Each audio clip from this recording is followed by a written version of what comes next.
weekly reads. So, that's the opposite name of the title. Oh my goodness, that's the opposite title of the series. But let's just continue onwards. Let's give today's shout outs to Thomas Sanders. I like his content. I really used to watch him a lot when I was younger, especially his vines. But he's a funny guy. I will highly go recommend you watch him. And he also can sing very well. Next person is Emiru. First of all, the person introduced me, not personally, but like the company. Like I never heard of the company before this point. But the person got me like, oh, Geeks Plus. Also, speaking of them, I'm pretty sure it's supposed to be, I think it's Geeks Plus, but it might be Geek X Plus. I don't think so. But, it depends. Is it Hunter? Hunter's S Hunter? Is it Hunter? Is it Hunter Hunt? Oh my goodness. Is it Hunter Hunter or is it Hunter S Hunter? I think it's Geeks Plus though. But, also, I really like her Childhood Crisis series, so I would highly recommend you go watch that series. It's absolutely a blast and hilarious. But with that, let's get into today's video. So, let's talk about it, right?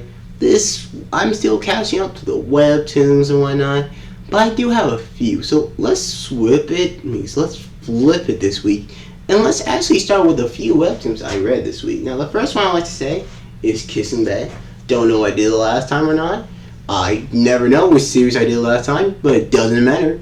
The Kiss in Bed, I read both episodes, and let me tell you, I have never been much of a shipper. I think I said that right. I've never been much of a shipper. Let me make sure I said that properly. But yeah, they are toying my heart. Like Toradora in this series, this series inside the voice is toying my heart. I'm like, come on, just in together. Like they are so close to getting together. But yeah, there's always something to push them apart.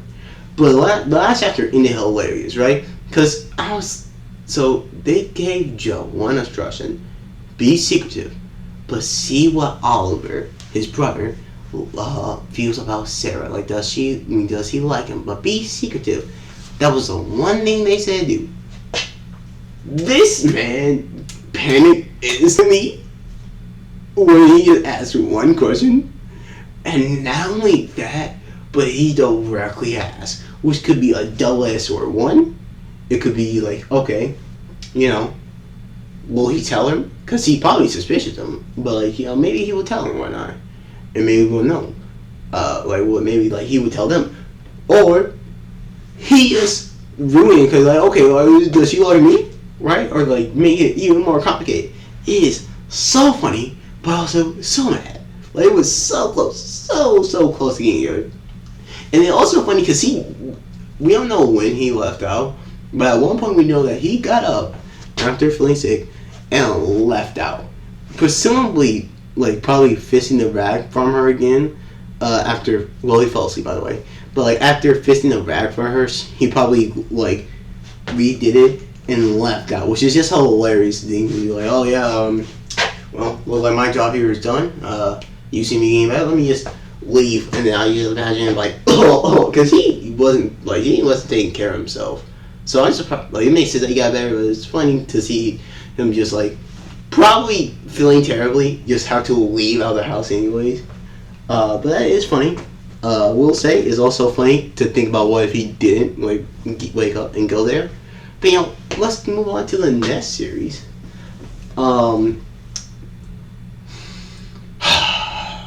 Unfortunately, we didn't get a crossover, but we do know not much actually more. We do know that this series seems to be happening congruently, but not absolutely one-to-one. It seems to be going congruently with, by the way, I'm talking about the world after the end. Seems to be going on congruently because we know that it updates at real time after major events, and because of that, and the other events get archived, essentially, they become other levels. But granted, this is an event thing, so there's a little special, as we know that you can't even complete all your quests by doing it. but we know that it has to be relatively either it could be in space without time, right?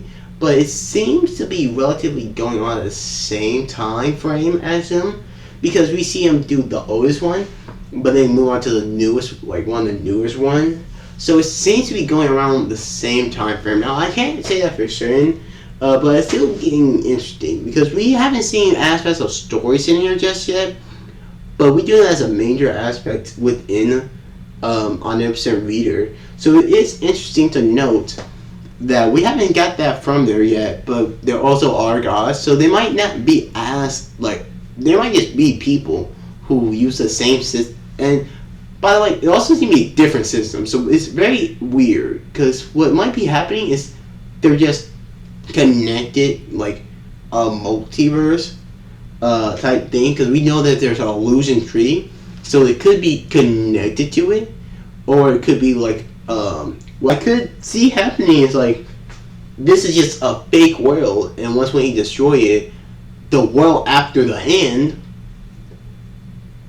might just be Omnipotent Reader world, but we don't really know what's going on with them.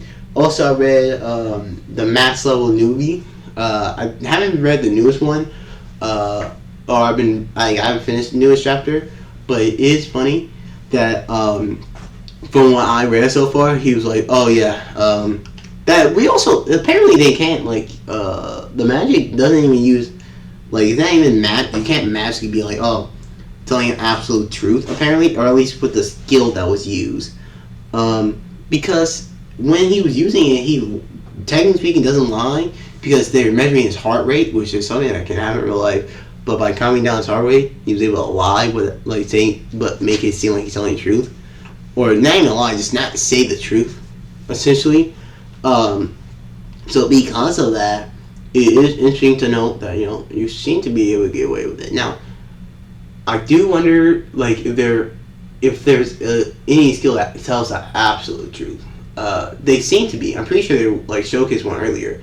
But I do think it's interesting that the person who, like, a cell interrogation wasn't able to do that. But let's move on to a manga, right? Now, this, in the balance of fairness, I can only do 2 mangas. Let's talk about Karabashi, because it's been a while since I've talked about that series. But it's been going really good. Last chapter, we see, we don't really see them fighting just yet. But we see the main character about to fight, I think, 4 people who are considerably strong. And we also see, his mentor, his father's best friend, I guess, like, saying, like, okay, like, teleporting to other people to, stop his brother from killing the girl. Because they had this really good game where essentially she dialed his phone if they're in danger, and he just teleported instantly to them. So that would happen, and it's be interesting to see their fight, because we know that he's physically strong, but we don't really see much we don't see much from him when it comes to actual fighting, because a lot of times because of teleportation, he's like, teleportation really good power, so he just teleports and, like, boom, and, like, okay, tell me what you know. Versus we see a lot more of, I don't think the main character named Karabashi, but the main character being, fighting. But now that we see him fight again, and we see that it might be extremely hard for him, or might turn out to be extremely hard, it will be interesting to see what happened to the blade. He might have formed a contract with that blade. He could have just not formed one at all and just have it completely broken. Or what I think might happen, he might lend that blade to someone, the dude, I forgot his name, who getting beat up right now. And maybe that will be his power up, and, like, him learning how to use it. And because the blade enhances your ability or magic's, just because it's essentially magic. But I think they call it sorcery. They might just use that to make it so that he can actually enter it, because we know that it has to be passed down by bloodline. It's direct descendants, I think, and it's within the person. So he might have a way to actually enter that place, even though his father not dead, allowing him to steal it. Or they might, be able to steal it. We don't really know how they're going to do it, but we know that he doesn't plan to go back, because they know that the agency is gonna, I'm just calling it agency, gonna buy the thing. Like no matter what, they will have enough funds to buy it, and they'll be stuck in their hands. But it's the one we think. I think that if any other sword, they wouldn't be going so hard. But because it's the one sword that is like most locked up, his father was like, we cannot let anyone else use this again. We know that he probably gonna risk a lot to do it. Now, last series I want to talk about, right? Sorry, I just noticed there's a pair of screws on the floor. So, if my teacher come back in here before I leave, I will probably talk to him about that. What time is it? Ooh, I gotta hurry up. Anyways, the next series I want to talk about is, I gotta remember how the name. Give me a second. I'm really bad at remembering the names. I read a lot. I had to actually go check the showing up again. Chalice Terminators, right? I don't think it was updated this week. I could be wrong.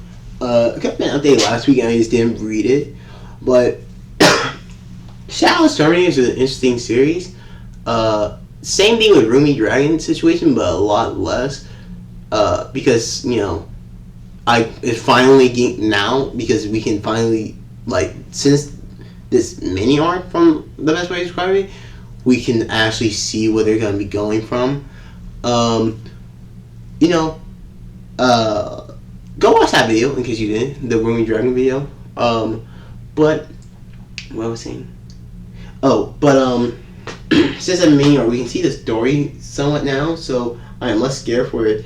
But Chalice Terminators is a kind of short series, 17 chapters, which are fun to read. But now we're actually getting the story. We're learning more about the story and where it might be going. So, what's going on with the newest chapter, right? So not much happened in the newest chapter, but the last two chapters I want to talk about. See, what we learned is interesting from the last two chapters. First of all, we learned that the thing that made the main character unique is not in how he able to use a Kusakabe. That's the enemy. Kusume? I don't think Kusume. Kusumu? I think it might be Kusakabe. I will check in with y'all next week about that. It's because they all died before and got connected with the hearts in the truest form of the threads, allowing them to use it. Which now begs the question, what's his story? Because we know where Battle learns, right? And we know it's probably has something to do with death, right? We know he dies at the end of the story before he come back and try and be like to help everyone, right? We also know that he's a part of a experiment or something hidden, right? So my guess is that he was experimenting on as a little kid along with his brother, who seemed to be his actual brother because they could directly call each other brother. I know they call it the person grandma, but other people say that too. But they directly call each other brother, and no one else refers to him. Like, a part of his group refers to him as, oh, little brother. It's only him. So I think him and his brother were probably experimenting on when he was younger, maybe with the other people too, because it seemed like it's not their first time meeting him. And I'm assuming that one of their friends died, or like his friend died while he was trying to save them, and that's one of the reason why his brother was like, "Oh, you made a new friend. Well, I hate to do this for you, but you can't have those. You remember what happened last time." I don't think he said you remember what happened last time, but he's like doesn't want to have brother and friends, so his brother might have actually killed him, not him, but his friends. So that's kind of it from what we get at. There's not really much to theorize on, at least as far as I'm aware. But it is interesting. We also get to meet more interesting characters. By that I mean weirdos. The story seems to be linked with a Black Bull Syria, which I do like. A lot of series seem to be going along kind of like that when it comes to like sorcery series. I guess you could also say fairy tale, but I think, Black Clover is a better example, where a group of myths, they're a part of a major organization, but they're seem like misfits and delinquents, but who work and personality may not seem like they work together, but work very well together. We get to meet some of them, and we know that one of them now is very offensive to being short, And it's funny how to see that a lot. Like this is the second time in a show that I'm reading or manga that I'm reading that's currently going on that happened. Like if I had a nickel for every time a character in a manga, I gotta do this. If I had a nickel for every time I'm reading two series and a character got offended by their height, I would have two nickels, which isn't a lot, but it would happen twice. But it's just funny that we do know that one of the characters get offended by that. So there really isn't much else to talk about. So once again, thank you for watching. Make sure you like, comment, subscribe. And today's shoutouts are, let me see if I can do this off the top of my head, Imaru and wait. Thomas Sanders guy. See, I love doing that because sometimes I'm thinking about what the shoutouts were in the middle of the video, like boom, boom. So it's nice to see me actually always give the shoutouts rather in the video. I like to make that more consistent, but I also probably should figure out the shoutouts beforehand. I think one of them I had planned out, but most of them I don't. But anyways, thanks for watching. See you all next time.